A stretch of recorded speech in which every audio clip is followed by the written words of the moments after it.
We begin tonight with the extreme heat, severe storms, dangerous flooding, a dam here in the U.S. at imminent risk of failure. Tonight, more than 80 million Americans from California to the Midwest to the East still sweltering in dangerous heat.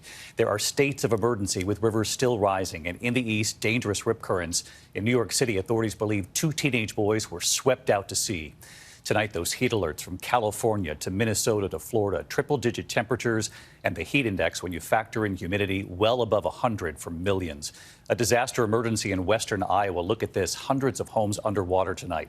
Up to 18 inches of rain in recent storms. In North Sioux City, South Dakota, a railway bridge ripped in two by record-high waters there. And near Mankato, Minnesota tonight, a dam over the Blue Earth River breached. At imminent risk of failing, families nearby have been urged to evacuate. Ginger Z has the forecast, and ABC's Ariel Reshef leading us off with the images tonight.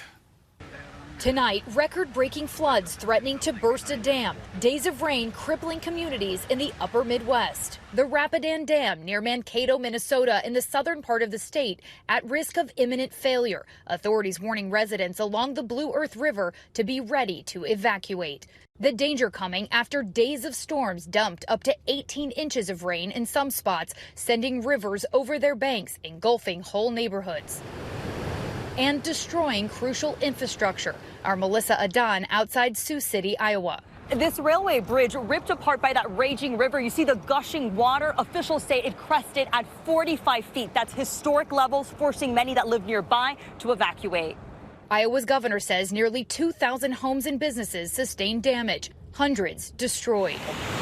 South Dakota's governor telling reporters today that floodwaters killed at least one person in the state. In case we needed any reminder of the destructive nature of water, we are seeing it in real time today. The extreme heat fueling extreme storms in the east. In the last 24 hours, multiple tornado warnings in New England. Meanwhile, families seeking relief from the heat at our nation's beaches are getting caught in dangerous rip currents. Dozens of people rescued from North Carolina beaches in recent days. And in New York City, authorities suspended the search for 2 teenage boys swept out by a large wave at Jacob Riis Park. Witnesses say they went under around 6 p.m. Friday, just moments after lifeguards had left the beach for the day. David, you can see it's extremely windy here. I can barely face the camera. You can also see there's red flag warnings behind me. Lifeguards at a nearby beach say they rescued 12 swimmers from rip currents just on Sunday alone, and they say they're bracing for more in the coming days.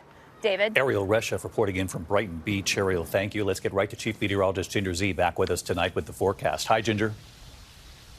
Hi, David. It was the first 100-plus degree temperature in June in 12 years for Washington, D.C. and Baltimore over the weekend. And now that heat is focused tomorrow, mostly in the middle of the country, from Omaha and the excessive heat warnings to Greenville, Mississippi, that could see feels likes upwards of 116, a couple pockets of excessive heat for Salt Lake and Palm Springs.